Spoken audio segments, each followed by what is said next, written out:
രാജേന്ദ്ര, നിങ്ങൾ എന്താ ഇവിടെ? കുട്ടി ആരാ മനസ്സിലായില്ലല്ലോ. ഞാൻ വിലാസിനിയാണ്. നിങ്ങൾ രാജേന്ദ്രനും പ്രഭാകരനും അല്ലേ? അതെ അതെ. മിനിമോളെ, എന്താ ഇത്? ആരാണ് ഇവരൊക്കെ? ആരാ ഇവരെന്നോ? ഇതെന്റെ ഭർത്താവും മകനുമാണ്. നോക്ക് മിനിമോളെ, നീ എന്നെ ദേഷ്യം പിടിപ്പിക്കരുത്. ദേഷ്യം പിടിപ്പിക്കരുന്നു? താൻ ആരാടോ? എന്റെ മോളെ തല്ലല്ലേ. വിടറോ, വിടു തന്നെ. തൊട്ടു പോകരുത് എന്റെ മകളെ. എന്താ ഇത്? എടാ, കൊല്ലപ്പെട്ടു പോയ നിന്റെ അമ്മ വിലാസിനി അവളുടെ രൂപത്തിൽ വന്നതാണ്.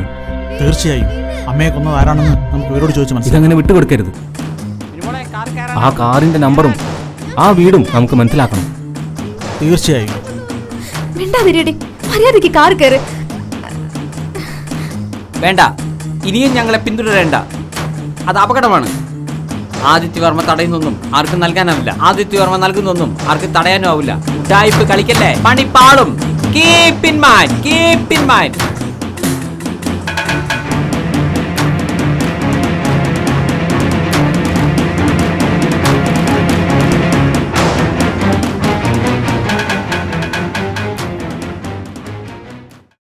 കൊടുങ്കാറ്റിൽ കൊളുത്തിവെച്ച ദീപമല്ലേ ജീവിതം, തമസിൽ അലിഞ്ഞു ചേർന്ന നിഴലല്ലേ ജീവിതം.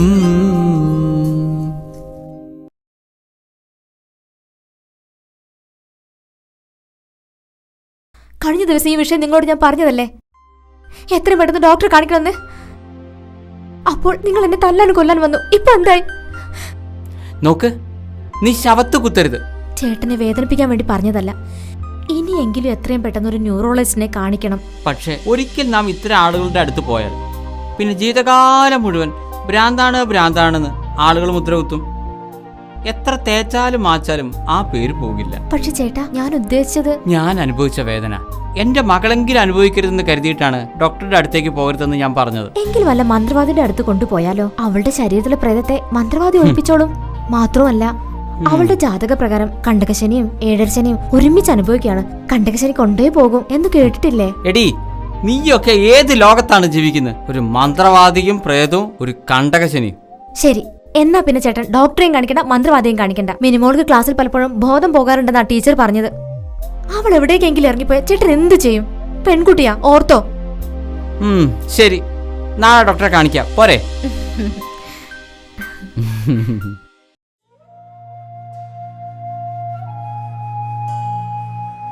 മിനിമോൾ ഒന്ന് പുറത്തു നിൽക്കൂ. മിനിമോൾക്ക് ശാരീരികമായി പ്രശ്നങ്ങളൊന്നുമില്ല. പ്രശ്നം മാനസികമാണ്. എവിടെയോ വിലാസിനി എന്നൊരു സ്ത്രീ മരിച്ചു. അവളുടെ ആത്മാവ് ഈ മിനിമോളായി പുനർജനിച്ചിരിക്കുകയാണ്. ഡോക്ടറെ പോലുള്ള വിദ്യാഭ്യാസമുള്ള ആളുകൾ ഇത്തരം അന്ധവിശ്വാസം കൊണ്ടു നടക്കുന്നതിൽ ഭയങ്കര അത്ഭുതം തോന്നും. അതെ, ഈ വിലാസിനെ ഒന്ന് ഒഴിപ്പിക്കാൻ എന്താ ചെയ്യണ്ടേ? ഒന്നെങ്കിൽ മിനിമോളുടെ തലച്ചോറിൽ സീരിയസ് ആയ ഒരു ഓപ്പറേഷൻ ചെയ്യണം. ഓക്കെ, ചെയ്യാം. ഓപ്പറേഷൻ പരാജയപ്പെട്ടാൽ കുട്ടി കോമ സ്റ്റേജിലാവും. അതായത് മരിച്ചതിന് തുല്യാവും. അയ്യോ, അത് വേണ്ട. പക്ഷെ ഈ പ്രശ്നം എങ്ങനെയാണ് സാറേ ഒന്ന് തീർക്കുക? മിസ്റ്റർ വർമ്മ, ക്ഷമയോടെ ഒരു 3-4 വർഷം കൂടി വെയിറ്റ് ചെയ്യൂ. ഓപ്പറേഷൻ ഇല്ലാതെ തന്നെ വിലാസിനിയുടെ എല്ലാ ഓർമ്മകളും കുട്ടിയിൽ നിന്ന് മായും. That is better. ഓക്കെ.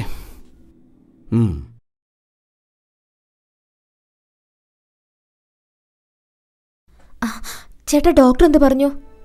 നമ്മുടെ മോൾക്ക് സീരിയസ് ആയി വല്ല പ്രശ്നമുണ്ടോ? കഴിഞ്ഞ ജന്മത്തെ ചില ഓർമ്മകൾ വരുന്നു എന്നാ ഡോക്ടർ പറയുന്നത്. തലച്ചോറിൽ സീരിയസ് ആയ ഒരു ഓപ്പറേഷൻ ചെയ്താൽ എല്ലാ പ്രശ്നവും തീരും. അയ്യോ, തലച്ചോറിൽ ഓപ്പറേഷനോ? ഞാനതിന് സമ്മതിക്കില്ല. എങ്കിൽ ഇതെല്ലാം തുടരും. പക്ഷെ നമ്മൾ ക്ഷമയോടെ കുറേ കാലം കാത്തിരിക്കേണ്ടി വരും. ഈ ജന്മം മുഴുവൻ വേണമെങ്കിൽ ഞാൻ കാത്തിരിക്കാം. പക്ഷെ ഓപ്പറേഷൻ വേണ്ട, പ്ലീസ്. ഓക്കെ. മോളെ, മോളെ, മോളെ എണീക്കേ. ഇതെന്താ ഈയിടെയായി പഠിപ്പൊന്നുമില്ലേ? എന്താണെന്നറിയില്ലമ്മേ, ഈയിടെയായി വല്ലാത്തൊരു ക്ഷീണം. പലപ്പോഴും ക്ലാസ്സിൽ പോലും ഉറങ്ങിപ്പോകുന്നു. സാരമില്ല, മോൾ ഉറങ്ങിക്കോ. Good night. Good night.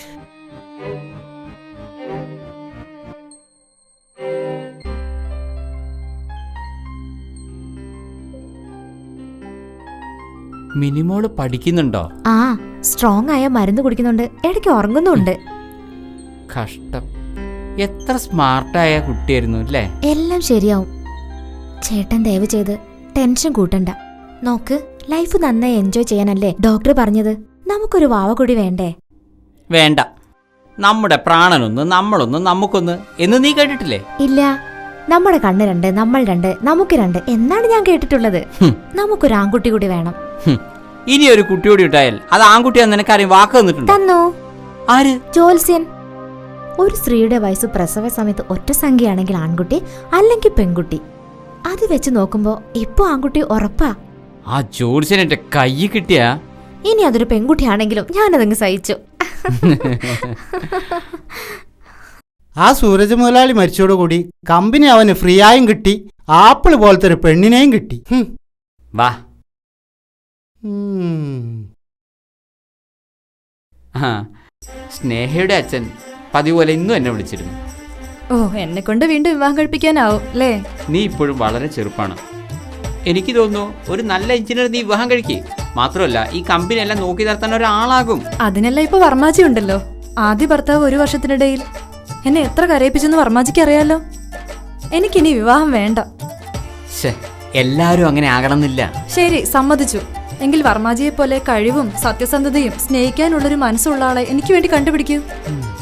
ശരി, ഞാൻ നോക്കാം. ഒരിക്കലും വർമാജിക്ക് കിട്ടില്ല. നിങ്ങളെപ്പോലെ ഒരാൾ നിങ്ങൾ മാത്രമേ ഉള്ളൂ.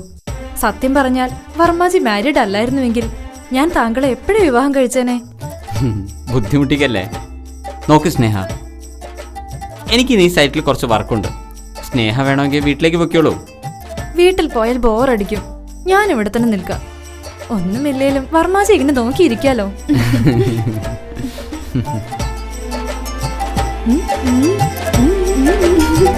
പെണ്ണിന്റെ പുഞ്ചിരി കണ്ട് ലഡു പൊട്ടിയേ, പെണ്ണിന്റെ നടക്കുഴി കണ്ട് ലഡു.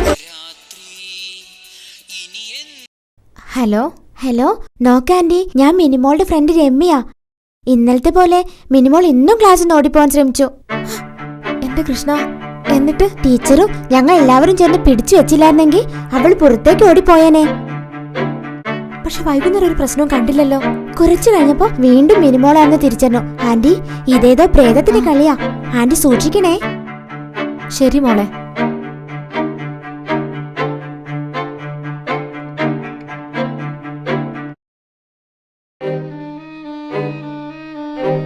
മിനിമോളെ, ഇത് എങ്ങോട്ട് പോന്നു? ഞാൻ എന്റെ വീട്ടിലേക്ക് പോവാ. അപ്പോൾ ഇത് നിന്റെ വീടല്ലേ? അല്ല, ഇതെന്റെ വീടല്ല. നിങ്ങൾ ആരാ? മിനിമോളെ, ഇങ്ങോട്ട് നടക്ക്. വിട്. നിങ്ങൾ എന്താ എന്നെ തടഞ്ഞു വെക്കുന്നേ? എനിക്ക് എന്റെ വീട്ടിൽ പോണം. ഇവിടെ വാടി. വിട്. ഇങ്ങോട്ട് വരാൻ. നടക്ക്.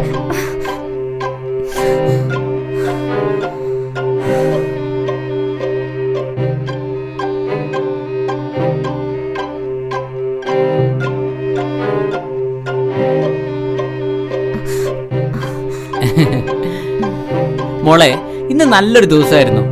പുതിയൊരു പ്രൊജക്ട് തുടങ്ങുവാനുള്ള ധാരണയായി. ഓ, നന്നായി. ഇതെന്താ ശബ്ദം? ഏയ്, ഒന്നുമില്ല. ചേട്ടൻ വേഗം പോയി ഫ്രഷ് ആയിട്ട് വാ. ചേട്ടാ,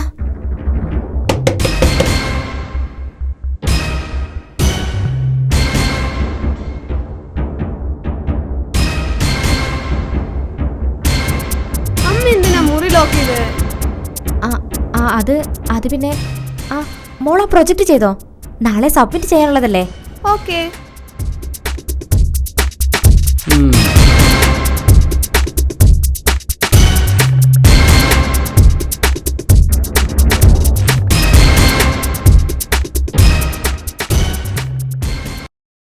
രാജസാറേ, അറിഞ്ഞോ? ആദിത്യവർമ്മയുടെ മകൾക്കും വട്ടായി. സത്യമാണോ? സത്യാണോന്നോ? പരമസത്യം. എൻ്റെ മകളോടൊപ്പമാണ് അവളും പഠിക്കുന്നത്. ഇടയ്ക്ക് ക്ലാസ് നടക്കുന്നതിനിടയിൽ അവൾ ഓടത്രേ. അത് നല്ല വിറ്റ. ആ മിനിമോൾ എങ്ങോട്ടെങ്കിലും ഓടിപ്പോയിരുന്നെങ്കിൽ നമ്മളൊക്കെ രക്ഷപ്പെട്ടേനെ. അതോടെ അവന് വീണ്ടും വട്ടോ, അതുറപ്പാ. സത്യം. ആ സ്നേഹക്കാണെ 5 പൈസയുടെ വിവരമില്ല. എന്റെ ദൈവമേ, ആ കുട്ടി എങ്ങോട്ടെങ്കിലും ഓടിപ്പോണേ. ഓ, ആ മിനിമോൾ എങ്ങനെങ്കിലും ഒന്ന് തീർന്നു കിട്ടിയാലും മതിയായിരുന്നു. അതെ അതെ, നടക്ക്. മിനിമോളെ, ഇതെന്താ പുസ്തകം അടുക്കള കൊണ്ടുവച്ച് വെച്ചേ? ഹലോ ഡോ, എന്താ എനിക്ക് വേണ്ടേ? ഞങ്ങൾ നിന്നെ കാണാൻ വന്നതല്ല, വിലാസിനിയെ കാണാൻ വന്നതാ. എന്റെ ചെറിയ മകളെ കാണുമ്പോ നിനക്ക് നിന്റെ ഭാര്യയായിട്ടാണല്ലേ തോന്നുന്നു? മിസ്റ്റർ ആദിത്യവർമ്മ, നിങ്ങളുടെ മകൾ ഇടയ്ക്കിടയ്ക്ക് വിലാസിനി എന്ന പേരിൽ മറ്റു സ്ത്രീയെ പോലെ പെരുമാറുന്നത് പോലീസ് കാര്യമല്ല. പിന്നെ പക്ഷേ തെളിയിക്കപ്പെടാത്തൊരു കൊലപാതകം, അതിന്റെ ചുരുളഴിക്കുന്നതിന്റെ ഭാഗമായാണ് ഇവരോടൊപ്പം ഇവിടെ വന്നത്. കൊലപാതകമോ? അതെ, വിലാസി എന്ന സ്ത്രീയെ ആരോ കൊന്നതാണ്. സംഭവം കഴിഞ്ഞിട്ട് 12 വർഷമായി. പക്ഷെ കൊലയാളി എന്നിവരെ പിടിക്കാൻ കഴിഞ്ഞിട്ടില്ല. അതുകൊണ്ട് നിങ്ങളെ മകളോട് തന്നെ നേരിട്ട് ചോദിച്ച് മനസ്സിലാക്കാനാണ് ഞാൻ ഇവിടെ വന്നത്. അതിന് എന്റെ മോള് മിനിയാണ്, വിലാസിനി അല്ല. ഞങ്ങളെ കുറച്ചു നേരം നോക്കിയിരുന്നാല് അവള് വിലാസിനി ആയിക്കോളും. പിന്നെ നമുക്ക് അവളെ ആരാണ് അന്ന് കൊന്നതെന്ന് ചോദിച്ചു മനസ്സിലാക്കാം. ഛേ, മിസ്റ്റർ എന്റെ വർമ്മ, മോളെ ജീവിതം എന്താണ് ഇത്? നശിപ്പിച്ച് നീ അടങ്ങൂലേ? അച്ഛാ, സമയം ലേറ്റായി, നമുക്ക് ട്യൂഷന് പോവാം. ആ, എല്ലാരും സ്ഥലം കാലിയാക്ക്. വിലാസിനി, നിനക്കെന്നെ മനസ്സിലായില്ലേ? ഞാനാ പ്രഭാകരൻ. ഏത് പ്രഭാകരൻ? എടോ, താനല്ലേ പറഞ്ഞത് തന്നെ കണ്ടാൽ ഈ കുട്ടി വിലാസിനിയാകുമെന്ന്? എന്നിട്ട് വേണ്ട ചേട്ടാ. നീ എന്റെ മോളെ. I'm sorry mister Adityavarma, ഇവരെന്നെ പറഞ്ഞ് മനസ്സിലാക്കിയത് മറ്റൊന്നായിരുന്നു. I'm really sorry, I'm really sorry, really sorry. Sir, ഞങ്ങൾ പറയുന്നത് വിശ്വസിക്കണം. വേണമെങ്കിൽ ഈ കുട്ടി പഠിക്കുന്ന സ്കൂൾ ഞങ്ങൾ കാണിച്ചു തരാം. അവിടെ വെച്ച് ഞങ്ങളെ കാണുമ്പോഴൊക്കെ ഈ കുട്ടി വിലാസിനി ആകാറുണ്ട്. മേലിൽ സ്കൂളിലോ വീട്ടിലോ വന്ന് ഈ കുട്ടിയെ ബുദ്ധിമുട്ടിക്കരുത്. ഇനി ഇത് ആവർത്തിച്ച രണ്ടിനെ ഞാൻ ലോക്കപ്പിലിട്ട് നല്ല ഇടിയിടിക്കും. മനസ്സിലായോ? പോയിക്കോ. വാ പോ. രാജേന്ദ്ര, നിങ്ങൾ എന്താ എന്നെ കൂട്ടാതെ മിനിമോളെ. പോകുന്നു? വിടെന്നെ, ഇതെന്റെ ഭർത്താവും മകനുമാണ്. നിങ്ങളൊക്കെ ആരാ? കണ്ടോ, ഞാൻ പറഞ്ഞത് ശരിയായില്ലേ? വേഗം ചോദിക്കു സാറേ. വിലാസിനി, നിന്നെ ആരാണ് കൊന്നത്? പറയൂ, അത് പറയൂ, പറയൂ. അത്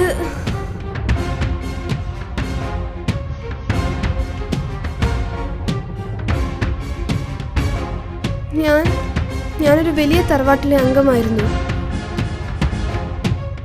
ഭർത്താവ് ഏക മകനോടുമൊപ്പം സന്തോഷത്തോടെയും സമാധാനത്തോടെയും താമസിച്ചു. പക്കാ ഫ്രോഡുകളായ എൻ്റെ 2 സഹോദരന്മാർ ഒരിക്കൽ വീട്ടിൽ വന്നു. അപ്പോൾ വിലാസിനി, നിന്റെ ഒപ്പ് ഈ മുദ്രപത്രത്തിൽ ആവശ്യമുണ്ട്. മുദ്രപത്രത്തിലോ? എന്തിന്? അതായത് തെക്കേ പറമ്പിലെ നമ്മൾ തറവാടും 3 ഏക്കർ സ്ഥലവും 3 കോടി രൂപയ്ക്ക് വിൽക്കാൻ ഞങ്ങൾ തീരുമാനിച്ചു.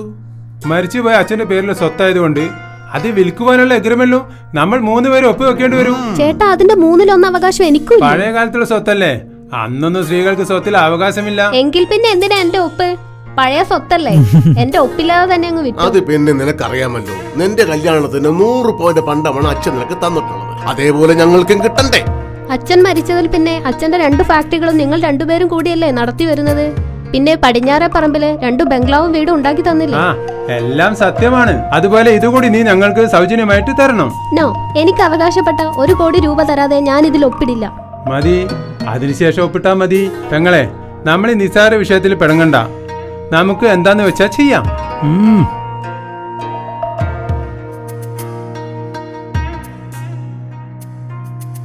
ഛേ, 1 കോടി രൂപ വെറുതെ അവൾക്ക് കൊടുക്കേണ്ട ഗതികേടിലായല്ലോ. പക്ഷെ നമ്മളത് 9 കോടി രൂപയ്ക്ക് വിൽക്കുന്ന കാര്യം അവൾ അറിഞ്ഞിരുന്നെങ്കിൽ 3 കോടി രൂപ കൊടുക്കേണ്ടി വന്നേക്കെ. അത് സത്യം. എന്നാലും 1 കോടി രൂപ വെറുതെ നമുക്ക് നഷ്ടപ്പെടുകയല്ലേ. 1 ലക്ഷം കൊടുക്കാമെങ്കിൽ മറ്റൊരു ഐഡിയ ഉണ്ട്. എന്താ ഐഡിയ? അറിയാം, നീ വാ.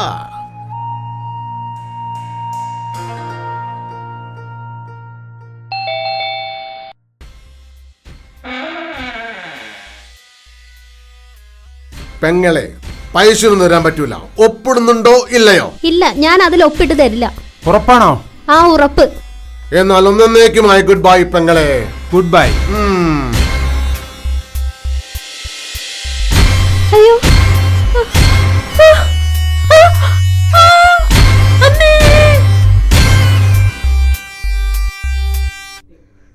അങ്ങനെ ഗംഗാധരനും ദാമോദരനും അയച്ച ഗുണ്ടകളാണ് എന്നെ കൊന്നത്.